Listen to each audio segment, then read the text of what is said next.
Bom, pessoal, em relação à tarefa avaliativa dessa semana, né, eu vou pedir para vocês darem continuidade na lista de exercício, né, e concluir ela. Então vocês vão fazer, vão desenvolver para mim aí o exercício número 7, vão desenvolver o exercício número 8, vão desenvolver o exercício número 9, tá? Então a tarefa de vocês aí é desenvolver 3 exercícios, o 7, o 8 e o 9, tá? Então vamos lá. O 7 vai pedir para vocês criar um software, né? Para ler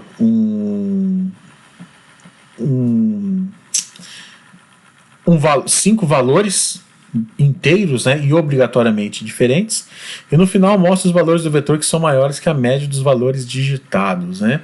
Então, gente, exercício número 7 aqui, olha só. Vocês vão ter que fazer o quê? Primeiro, coleta 5 números que o usuário vai digitar, tá? A minha dica é que vocês trabalhem com vetor do tipo float aí, porque eu vou fazer o cálculo de média, tá? Bom, coleta a informação de 5 números, beleza. Você vai trabalhar com last repetição for. E esse last repetição for vai, além de coletar, vai armazenar essas informações para você no vetor, tá? Obrigatoriamente tem que ser inteiros e diferentes, tá bom? Depois, pessoal, você vai ter que criar uma variável chamada somatório, certo?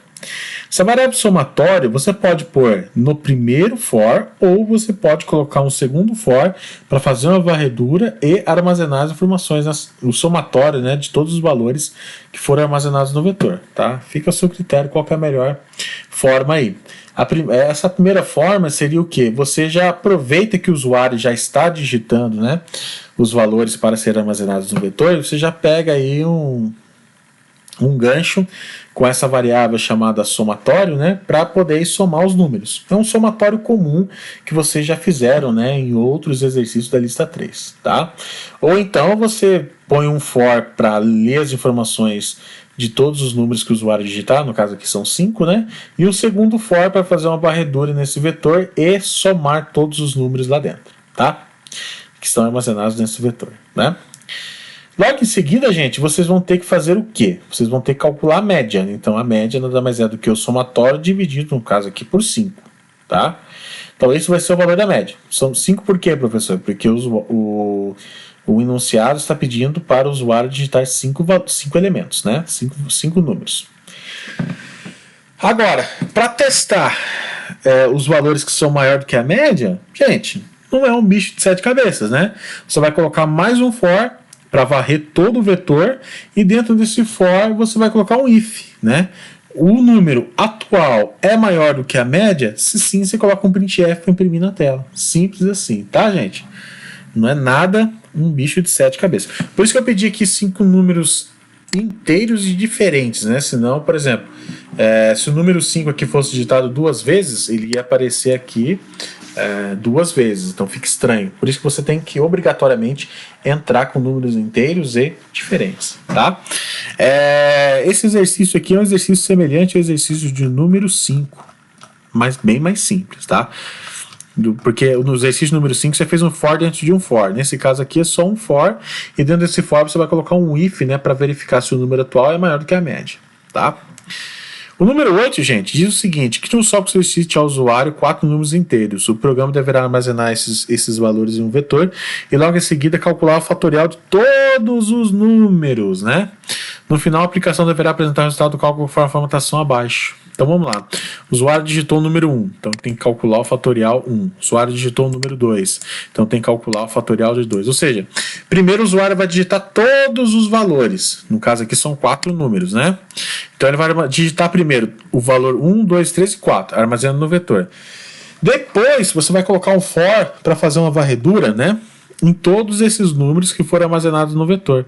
E dentro desse vetor, dentro desse for, você vai ter o wiki, né, que vai incrementar de 1 em 1, então no caso aqui de 0 a 3, né, porque são 4 posições, e você vai pegar cada posição do vetor e fazer o fatorial. Professor, como é que eu faço o fatorial? Gente, tem exercícios aí na lista 3 que tá pronto aí, né, para se trabalhar com o fatorial. Então você vai pegar aquele pedacinho lá do exercício de fatorial da lista 3 e jogar dentro desse for.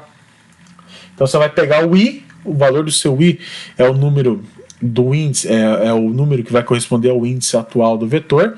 Então você vai colocar, por exemplo, lá número na posição i. Então esse número na posição i vai ser a sua referência para fazer o fatorial. E o fatorial você vai pegar aquele trecho de código lá da lista 3, gente, pode fazer então copia e cola. Cola dentro desse for. Só que você vai substituir a variável número de lá pelo vetor na posição i daqui. Tá?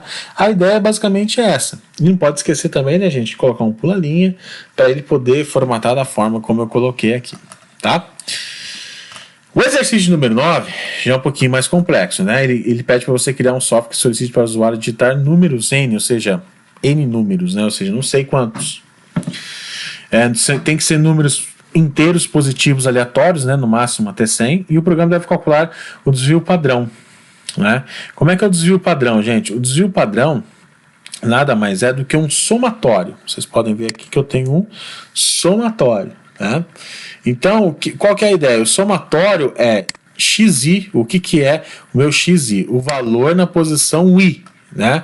Então, o valor do meu for menos ma.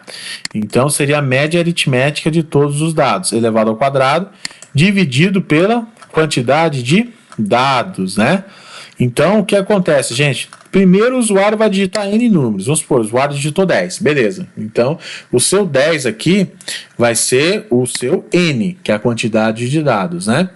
A média aritmética, gente, é o quê? Vocês vão somar todos os números. Vamos supor, se o usuário digitou 10. Então, você vai somar esses 10 números e dividir por 10, certo? Então, o MA aqui vai ser a sua média. Certo? Que é essa média que eu acabei de falar aqui. E o seu xi nada mais é do que o valor da posição inicial. Então vai ser o quê? O valor da posição atual do i menos a média eleva ao quadrado e divide pela quantidade de dados, né? Então você vai somar tudo isso aqui, gente. Presta atenção. Você vai somar tudo isso aqui, tá? Então tudo isso aqui vai ser o somado. Ok? Depois que você somar tudo isso daqui, gente, o que vai acontecer? Você vai ter que tirar uma raiz quadrada do valor final. E essa raiz quadrada, obviamente, né, é o seu desvio padrão, tá? Bom, é um exercício um pouquinho mais complexo. Vocês têm que entender um pouquinho dessa fórmula, né? Então, se você não conseguiu absorver bem, volta o vídeo, recapitula aí tudo que eu falei. Se você ainda ficar com dúvida, me chama que eu explico melhor, tá? Então, basicamente aqui a fórmula, né, do desvio padrão tem que estar aí na ponta da língua, tá bom? Tem que estar bem fresca aí na mente de vocês.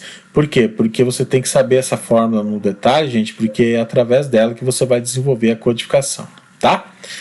Bom, gente, se vocês tiverem mais alguma dúvida, por favor, entre em contato, tá? Vou ficar por aqui, tá bom? Forte abraço.